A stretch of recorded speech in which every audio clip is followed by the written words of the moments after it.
The body's ability to store excess food is a survival mechanism. It means that our food is not wasted and that we have some in reserve when the food supply runs out, and ensures that we don't keel over the minute this happens.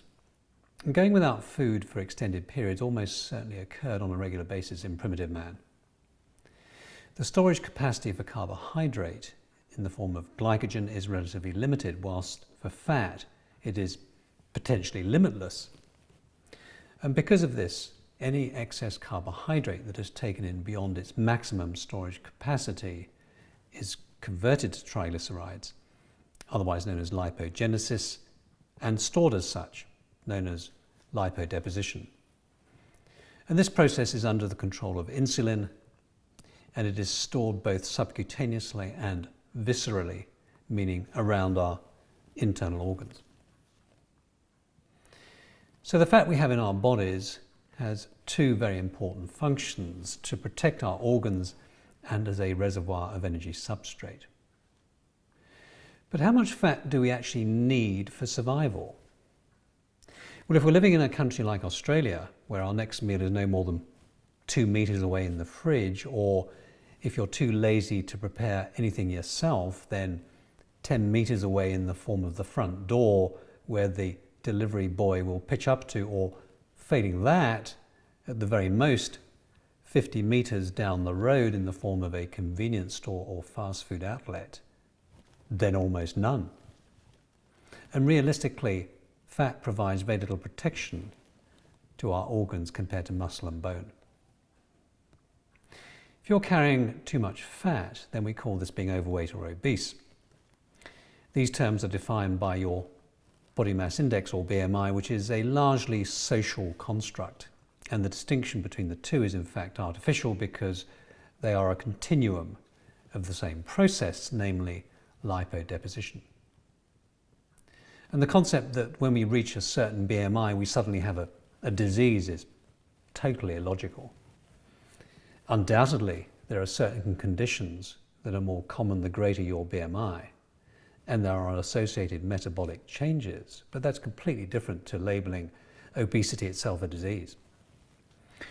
I prefer to call it what it is: having more fat than you need, or excess lipodeposition.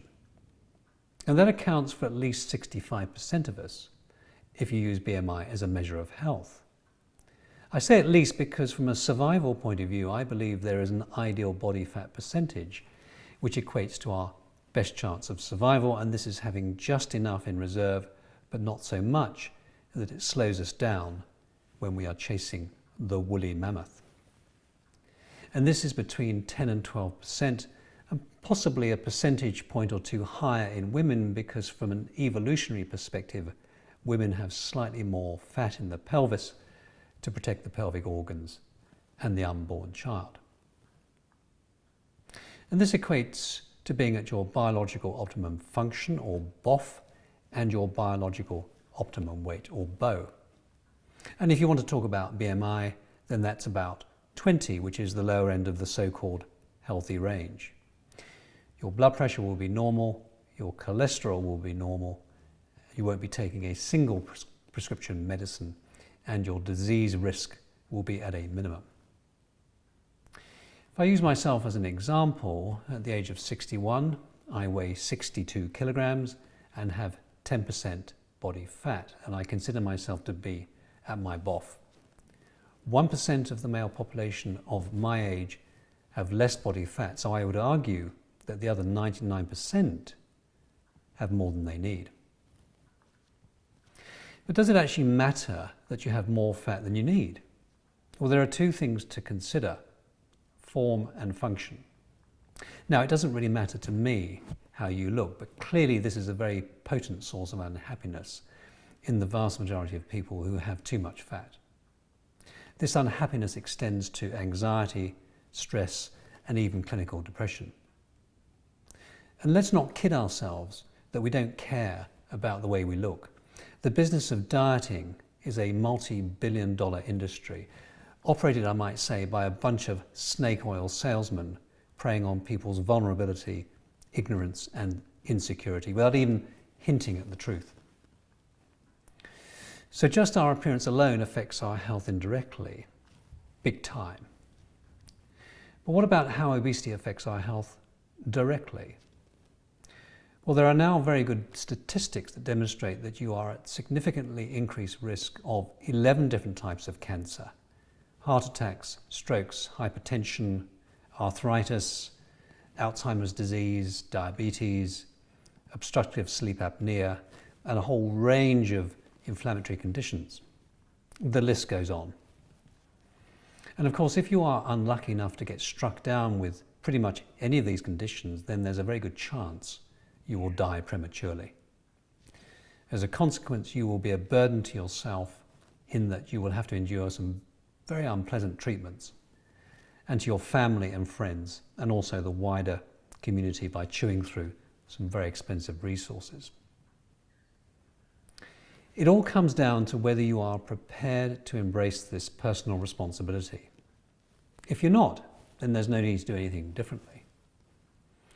If you don't want to do things differently, then you have to accept that you will always be the same, and you also have to accept that you stand a very good chance of dying prematurely and miserably and being a burden to everyone around you.